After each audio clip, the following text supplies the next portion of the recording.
Terceiro ano, estou de volta, agora com filosofia, e hoje a gente vai ver uma questão em filosofia bem interessante, mas eu vou tratar bem rapidinho, bem resumido, sintetizado, para poder não cansar a nossa beleza, certo? A gente vai ver o seguinte, quando a gente fala de direitos, né, direitos universais, direito à vida, direito à educação, direito à dignidade, tudo isso a gente hoje vê com uma naturalidade muito grande. Mas isso foi construído ao longo do tempo de uma forma bem gradual dentro da filosofia e do direito também, né? É o direito que é essa área do pensamento humano que lida com essas coisas.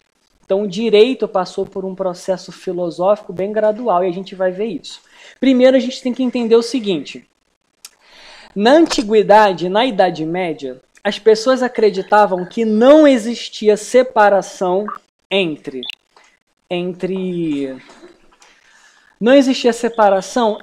a mente, o que está na cabeça, e o mundo real. O que estava na cabeça era o que estava no mundo real. Eu sei que é esquisito, eu sei que é diferente pensar assim, mas vamos aqui rapidinho para a gente entender.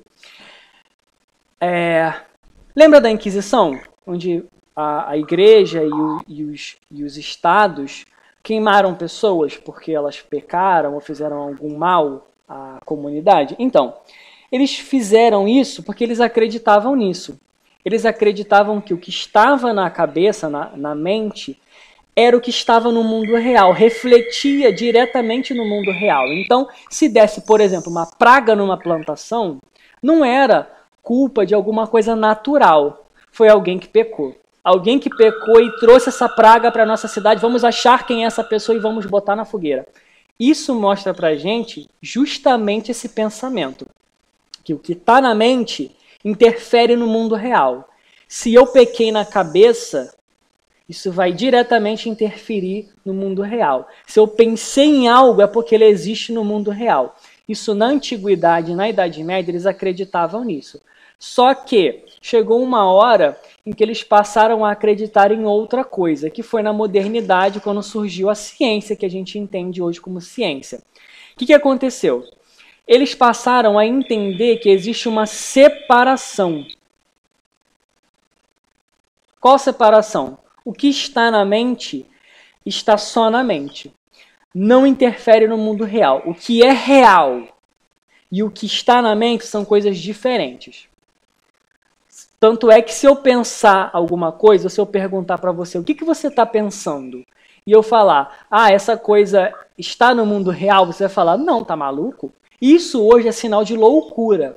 Quem acredita que o que está na mente também faz parte do mundo real, está no mundo real, são hoje considerados loucos, porque o pensamento mudou completamente em pouco tempo. E aí, a gente vai chamar esse processo de separação entre a mente e o mundo real de nominalismo. Por que nominalismo? Por causa de nome. Nome é uma coisa que você dá a como é que eu vou dizer? O nome é uma classificação que você dá a algum objeto. É uma identificação que você dá a algum objeto. Então, por exemplo, se eu escrever aqui, nessa aula, se eu escrever aqui na tela, cadeira, é um nome de um objeto. Cadeira. O que está escrito aqui é a cadeira em si? Não, né? O que está escrito na tela é só uma representação, é um nome para um objeto. O objeto e o nome dele são coisas diferentes. Um está no mundo real e o outro está na representação mental. O nome cadeira está na mente. A cadeira real, aqui, está no mundo real. Está em outro plano, está em uma instância diferente. Nominalismo é isso, certo? É essa filosofia de que o que está na mente está só na mente. Foi muito fácil, muito tranquilo. Agora, no que isso interfere? Existia um conceito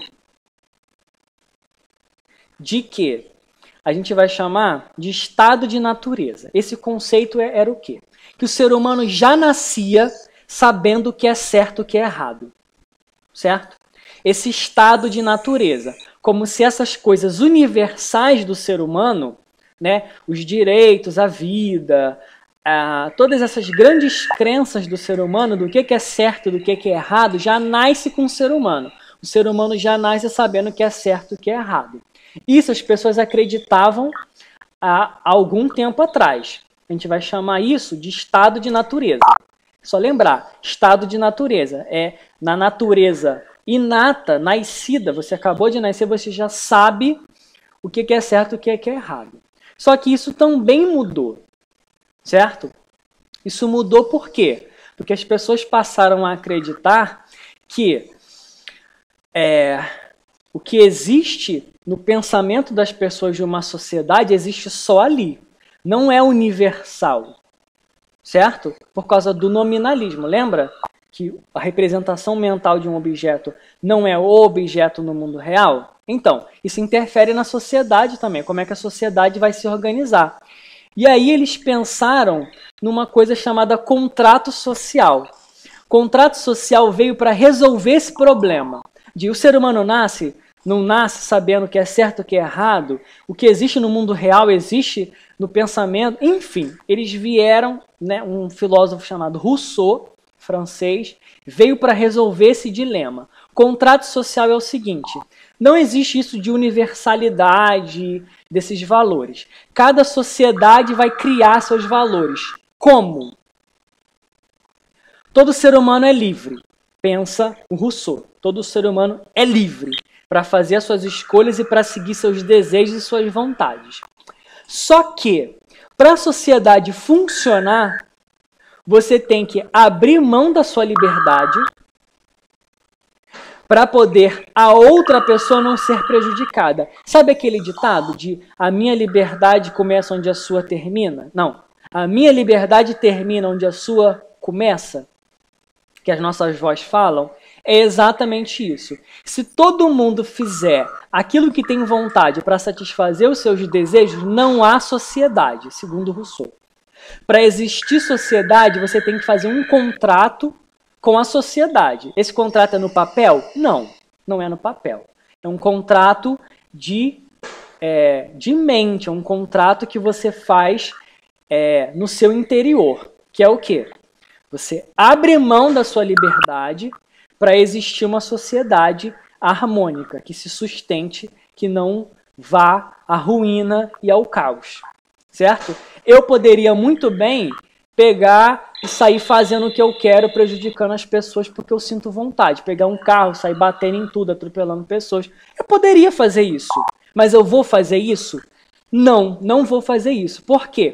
Eu fiz um contrato com a sociedade em que a minha vontade, a minha necessidade, o meu desejo é menos importante.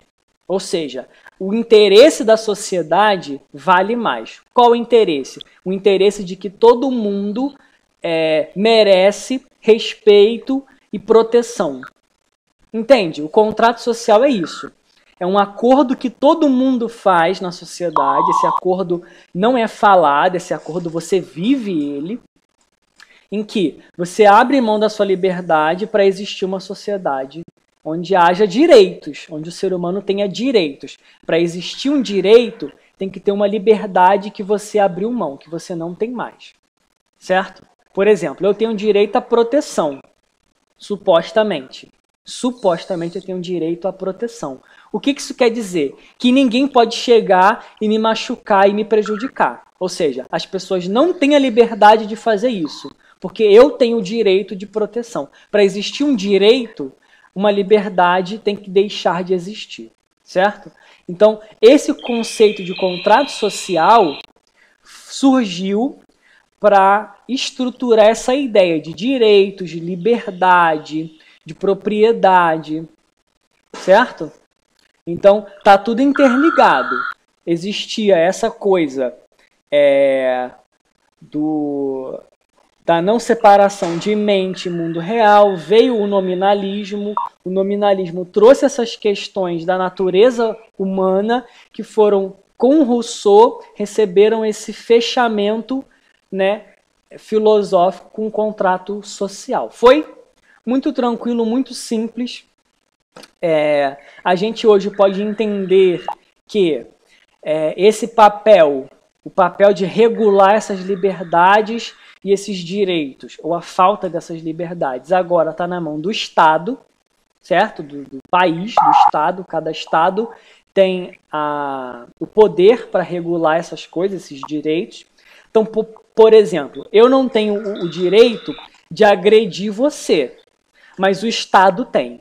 Por quê? O Estado agora, eu abri mão dessa liberdade de agredir, mas o Estado pegou para ele o monopólio de violência do Estado. Se o Estado quiser te agredir, seja na forma institucional da polícia, dos tribunais, enfim, de qualquer forma, o Estado pode te agredir, eu não.